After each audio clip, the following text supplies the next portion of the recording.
कभी कभी ऐसा होता है, अगर आप नोट करें कि आप अगर पढ़ रहे हैं तो आपको ऐसा लगता है कि यार आपका फोकस बहुत ज़्यादा है, हर सवाल आपको समझ में आ रहा है, एफिशिएंसी बहुत बढ़ रही है। और कभी कभी ऐसा भी आपको होता होगा कि आप बैठे हुए पढ़ रहे हैं, बहुत अरसे से बहुत अरसा लगा दिया है, बहुत टाइम लगा दिया है, ना कॉन्सेप्ट समझ में आ रहा है, ना आपको इंटरेस्ट लग रहा है, ना आपका फोकस हो रहा है। ऐसा क्यों होता है?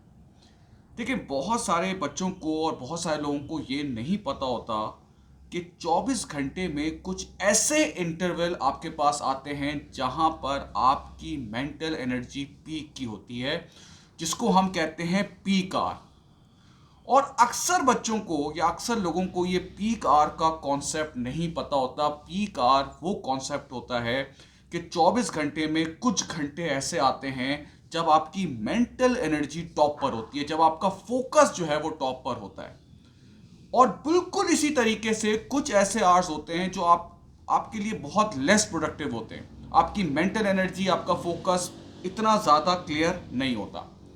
जैसे मैं अपनी बात करूं तो असर से लेके मगरिब तक का जो टाइम था ना, वो मेरे लिए कभी भी अच्छा फ्रूटफुल इसलिए नहीं हुआ कि मैं जब भी उस टाइम पे पढ़ने बैठा ना, तो मेरा मुझे मूड नहीं होता था, और क्या नाम है, मेरा आउटपुट जो है वो बहुत ज़्यादा कम होता था। लेकिन फ़ौरन मगरिब के बाद का जो टाइम था, उससे मेरी एनर्जी, मेरा फोकस बहुत ज़्यादा हो जाता था।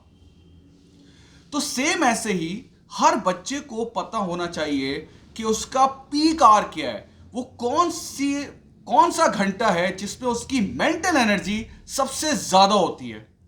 तो सबसे पहले आपको यह डिस्कवर करना पड़ेगा, और यह भी डिस्कवर करना पड़ेगा कि कौन से आवर हैं जिसमें आपकी एनर्जी ज्यादा नहीं होती, आपका फोकस ज्यादा नहीं होता।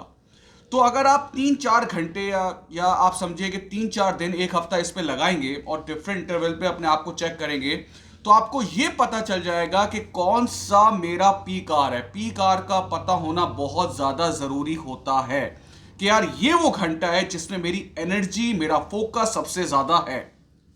दूसरी चीज, ये आपको इसलिए भी पता होना चाहिए कि ये ना हो कि उस पीक आवर में आप एक ऐसा काम कर रहे हो जिसमें बहुत ज़्यादा मेंटल एनर्जी नहीं चाहिए होती है।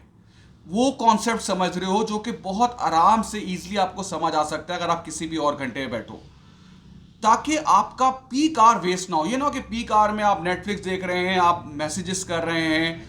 वो घंटे को आपको ज़ाया नहीं करना। और उसका बेस्ट यूज क्या है कि जो सबसे ज्यादा मुश्किल टॉपिक आपको लगेगा ना, मुश्किल टॉपिक जो आपको लगता है, या आपको ऐसा टॉपिक ऐसा लगता है कि जिसमें सबसे ज्यादा मेंटल एनर्जी की जरूरत है, तो आपको वो टॉपिक उस आर के लिए रखना है। क्योंकि अगर आप मुश्किल टॉपिक आपने उस घंटे में कर लिया जो आपका लेस प्रोडक्टिव आर था, तो वो कॉन्सेप्ट ना आपको समझ आएगा और आपको वो जरूरत से ज्यादा मुश्किल लगेगा।